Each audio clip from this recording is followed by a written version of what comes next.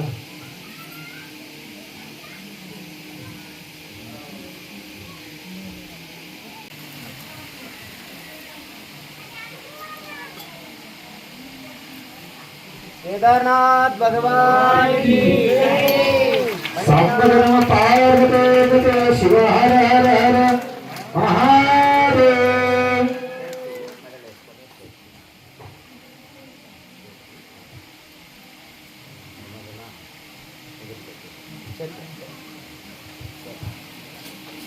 పెట్టిన సాధులేంపై కుబేరుడు అవుతాడు ఆయన అన్నారు.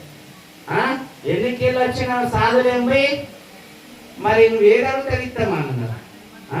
అంటే స్వామి చెప్పినట్టుగా సాధు సత్పురుషులు అంటే ఈ కాలం ఆ కాలం నుంచి ఈ కాలం దాకా కూడా మంచి సత్పురుషులు మన సృష్టిలో జ్ఞానం పెడుతున్నారు. సాధు సత్పురుషులు సృష్టిలో ఎందరెందరో మంచి జ్ఞానాన్ని అందిస్తున్నారు. దాని తగ్గట్టుగా మనం ప్రేమ ఆప్యాయత గౌరవం మనం నేర్చుకొని ఆ పరమాత్ముడు చెప్పిన అడుగు ధర్మం గురించి విచారం చేసి మన యొక్క మానవ జన్మం గురించి విచారం చేసి ముందుకు నడవాలి. మళ్ళీ మళ్ళీ మనకు రాదురమ్మ అవకాశం వస్తే అదృష్టమే. వచ్చిన బోలం లేము, పోయి వచ్చిన బోలం లేము. వస్తుందా వస్తారగా పరమేశ్వరుడు తెలుసు. కానీ రాకంటే వాళ్ళు వచ్చిందే ఆనందంగానే ధర్మబద్ధంగానే జీవించాలి. ఎక్కడైనా ధర్మాన్ని ఉద్ధరిస్తే ధర్మాన్ని సర్వజన సుఖీభవ అంటే 10 మంది మేము ఎక్కడ కొడతామో పరమాత్మ నాకు అన్ని కూడా ఇస్తారని కామారెడ్డి దగ్గర ఉంటాడు. స్వామిజీ కూడా వచ్చిండొచ్చు, పొద్దున్నే వచ్చిండొచ్చు. ఇప్పుడు వచ్చిందట. మరి అందరు కూడా భోజనాలు చేస్తున్నారు. మాతను అందరు జల్లి అయిపోయింది. మరి మొదలే భోజనం తొందరగా చేశారు మాతను. మరి పాపం పిల్లలు ఇప్పుడు తింటున్నారు. శుభం. రోజు వాళ్ళు తింటారు కాబట్టి ఈసారి ఇల్లు ముందు తింటున్నారు అన్నట్టు. కట్టెల మీద కూకున్నాడు, ప్రయాణం అవుతున్నాడు. అట్లా అట్లా అట్లా అట్లా మంచిగా ఊరంతా అడవిలోకి వెళ్ళి ఊళ్ళో వచ్చింది. ఊళ్ళో వచ్చే వరకల్లా రాజు బిడ్డ మేడ మీద ఉండి చూసింది. ఏడ చూసింది? ఆ కట్టెల మోపు చూస్తున్నది. కట్టెల మోపు అంతరాన్ని నడుచుకుంటూ పోతే దాని మీద ఒక వ్యక్తి ఉన్నాడు. ఈయన ఎంత జ్ఞాని అయిండొచ్చు చూడండి. విచిత్రం. భగవంతుడి సృష్టి ఎలా ఉంటుందో చెప్పలేదు, మరి తెలియదు. అరే ఇక్కడ ఇంత మంచి జ్ఞానం అయిండొచ్చు, ఇంత తపస్సుదారైండొచ్చు, ఇంత మహిమ ఉన్నది. మామూలు మహిమ ఉంటే కదా మన మామూలు అయితే అట్లా ఓడు. ఇది సామాన్యమైన మహిమ లేదు కాబట్టి నేను కట్టెల ముప్పు మీద పోతున్నాడు. ఇతనే నేను పెళ్లి చేసుకున్నావా? చూడండి, ఒక్కొక్కసారి ఒక్కొక్క ఆలోచన. ఈ మీదకి అమ్మాయి అంటే ఏంటంటే ఏమో కర్మ, ఏ కర్మను ఎప్పుడు ఇవ్వడుతుందో ఎవరో తెలియదు. ఇంకా ఆ పిల్లవాడు కిందాడకట్టు దిగడు. వాళ్ళ అమ్మ కట్టెలు అప్పుడు ఇప్పుడు ఎట్లా తెచ్చినవరా? ఏమో అమ్మ ఏమైనా కట్టెల మీద కూర్చుని ఆ రోజు సాధులు వచ్చారు, ఏమన్నా యాద్ చేసుకోండి, ఈ సాధులన్నా లేకపోయి లేపుతున్నా అదే ఊరికి వచ్చింది అన్నాడు. అంతే. ఏందో అనుకున్నా అది కూడా తండ్రి అనుకుని ఏమైనా అనుకున్నా అయినా పర్లేదు తన అమాయకం తత్వం ఉన్నదని ఆ సాధు సత్పురుషులు అనుకోని ఏమన్నారంటే, నాయన నీకు ఎప్పుడన్నా జ్ఞాపకం వస్తే మమ్మల్ని యాద్ చేయి, ఎప్పుడన్నా యాదికి వస్తే మమ్మల్ని యాద్ చేయాలి, అంటే ఇక నేనేం చెప్పలే అన్నారు. ఆయన ఈ సాధులు వెళ్ళిపోయారు, నడుచుకుంటా పాఠశాల వెళ్ళిపోయారు. ఈయన కొమ్మలన్నీ ఆయన కొట్టిన కొమ్మలు ఆయన కొమ్మలు అన్ని కొట్టుకున్నాడు. పెద్ద తోక మోపు కట్టిండు రమ్మ. ఏమంటారు పూర్వకాలంలో తోక మోపు కట్టుకున్నాడు. మా నాయకులు ఇప్పుడు వీళ్ళ సైడ్ వాళ్ళు కడతారు, అక్కడ తోక మోపు పేద తోక మోపు కట్టుకున్నాడు. కానీ లేపుదామంటే లేస్తాడే. అప్పుడు ఆయనకు ఆలోచన కట్టెల మోపు మీద కూకున్నాడు. మంచిగా కాళ్ళు చిన్న వయసు పిల్లగాడేమని ఇలా అక్కల చెక్కలు ఉన్నాడు. కాళ్ళు ఆడుకుంటా ఇట్లా ఆడుకుంటా ఆ కట్టెల మీద ఇప్పుడు ఓలనైతే లేపుతుండేనేమో, ఓలని లేపుతారేమో చూద్దాం. అయ్యో అప్పటి సాధువులు ఉన్న వాటికి లేపుతుండే అని మనసులు వచ్చింది. మనసులు అచ్చుడికే కట్టెల మోపు లేచింది. అంటే కట్టెల మోపు మీద ఈయన ఊపుకున్నాడు. పోతున్నది విమానం సూర్యకిరణాలు వచ్చేటి కూడా ఆగిపోయినాయి. కొమ్మేశ్వరంతో ఆగిపోతుంది. వీళ్ళు ఇంకా మంచిగా ప్రశాంతంగా నిద్ర ఎక్కువ పోయింది. తెలంగాణ నడిచింది కాబట్టి మంచిగా చల్లగా నీడ చెట్టు నిద్రెక్కువైంది. ఎవరు? 5-6 సాధు. అయితే వీళ్ళందరికీ ఒక్కొక్కరికి తెలియగానే మనం పన్నప్పుడు ఏ చెట్లు లేకుండే, ఏ కొమ్మలు లేకుండే, మరి ఇప్పుడు మనం వచ్చేవరకల్లా ఈ కొమ్మలు ఉన్నాయి, ఎక్కడి నుంచి వచ్చినాయి, మరి ఇవైతే మనం లేకుండా అందరూ ఒక్కొక్క చూసే వరకల్లా ఈ పిల్లవాడికి అంత దూరంలో చెట్లు కొడుతున్నాడు. బాబు ఈ కొమ్మలు మా మీద ఎవరు వేసిన అంటే నేను వేసిన. ఎందుకు వేసినావు? ఎండ కొడుతుంది అని వేసిన సార్. వాళ్ళకి ఎవరు కూడా నమ్మన్నారు. మా పిల్లవాడికి ఇదేనంటే ఇట్లకి లేము ఇంట్లో ఇచ్చిన చదివిందా అని ఎవరు ఇంతసేపు ఏం చేశారా సార్ అంటే అమ్మ అన్నం పెట్టినా. అదే నువ్వేంటికి అన్నం పెట్టినా? బియ్యం ఎంత అయిపోతుండే, మన ఇద్దరికే తిన్నామంటే అన్నం లేకుండా కొద్దిగా బియ్యం ఉండే పెట్టుకున్నాం అని మనసులో అనుకోలేదు. బయట కనలేదు, లోపల అనుకున్నది. సరే అన్నది. ఆ సాధు చేతి కట్టుకొని బయటకు వచ్చి లోపలికి వచ్చి కూకుంది. అమ్మా నీ కొడుకు మంచిగా ప్రశాంతంగా అన్నం పెట్టిందమ్మా, నీ కొడుకు కుబేరుడు కానీ అన్నాడు. ఈ కుబేరుడు ఈరోజు బాలయోగి और మహాయోగి, శివయోగి, శివభక్తులు మరి రాముల మహారాజు గారు రావడం అనేది మళ్ళా దాదాపుగా తను అందరికీ మీ గ్రామంలో బాగా పరిచయం. మరి వారు కూడా మీ గ్రామంకు వచ్చి ఈరోజు అని అంటే మీరంతా అదృష్టవంతులు. కాబట్టి మనం ఏదైతే అఖండ శివ దిగంబరా దిగంబరా శ్రీపాద వల్లభ దిగంబరా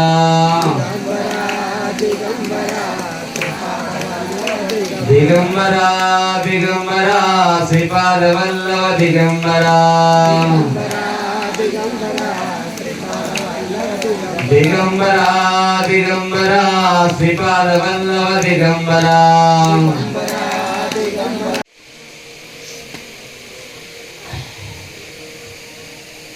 ఒకసారి మనం భగవంతుడి నామం అంటే ఈ 7 రోజులలో మనం కూడా హరినామ స్మరణ మనందరం కూడా చేద్దాం. దిగంబరా దిగంబరా శ్రీపాద వల్లభ దిగంబరా దిగంబరా శ్రీపాద వల్లభ దిగంబరా దిగంబరా శ్రీపాద వల్లభ దిగంబరా